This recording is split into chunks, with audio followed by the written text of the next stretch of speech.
सुबह जागने के बाद अगर आपको चिड़ियों की चहचहाट नहीं सुनाई दे रही है तो ये आपके लिए परेशान करने वाली बात है। इसलिए पक्षियों को बचाने के लिए नई तरह की कोशिशें हो रही हैं। झारखंड के चतरा जिले में तेजी से कम हो रहे परिंदों को बचाने की कोशिश की जा रही है। उनकी चहचहाहट को बरकरार रखने की कोशिश की जा रही है और इसके लिए एक बहुत ही नए ढंग को खोजा गया है। गायब हो रहे पक्षियों के लिए पेड़ों पर आर्टिफिशियल घोंसले लगाए जा रहे हैं।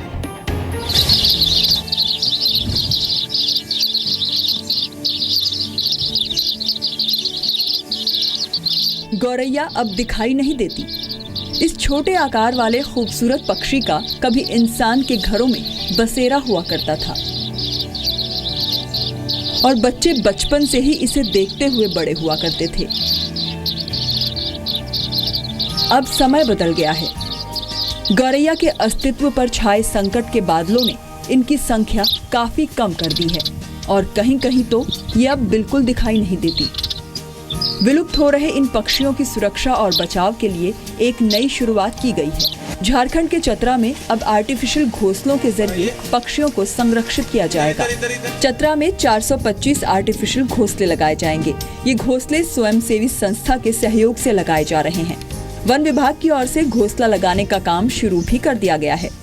पेड़ पौधों की संख्या घट रही है और पक्षियों का शेल्टर जो है वो घटता जा रहा है और ये कृत्रिम घोंसले लगाने से कुछ बहुत हद तक भरपाई हो पाएगी। सभी जगह जंगलों में और भी जगह जहाँ पर पक्षी का बसेरा हो सकता है सभी जगह जो है वृक्षों पर जो है स्थापित किए जा रहे हैं और इसका रिस्पॉन्स भी अच्छा मिल रहा है। आर्टिफिशियल घोंसले का साइज आम घोंसलों से थोड़ा सा बड़ा है। इन घोंसलों को लकड़ी से बनाया गया है। अब इन्हें जंगलों में बड़े बड़े पेड़ों पर रखा जा रहा है और अगले 4 से 5 दिन बाद पक्षी घोंसलों पर अपना आशियाना बनाना शुरू कर देंगे।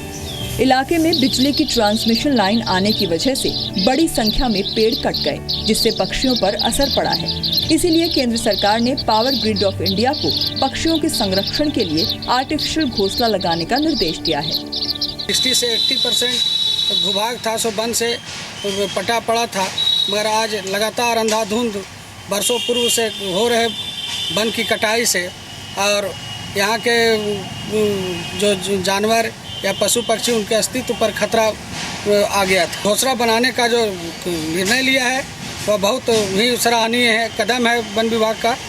ये नया प्रयोग अगर सफल होता है तो देश के बाकी इलाकों में भी पक्षियों को बचाने के लिए इस मॉडल का इस्तेमाल किया जा सकता है। झारखंड के चतरा से संजीत मिश्रा के साथ ब्यूरो रिपोर्ट, जी मीडिया।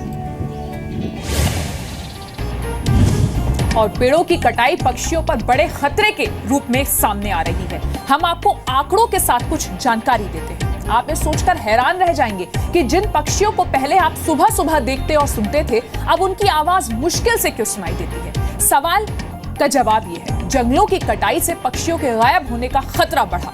2013 में 80 प्रजातियों के पक्षियों के गायब होने का खतरा था, जो 2015 में पक्षियों के गायब होने की प्रजातियों की संख्या में इजाफे के तौर पर देखा गया 88% हो गया।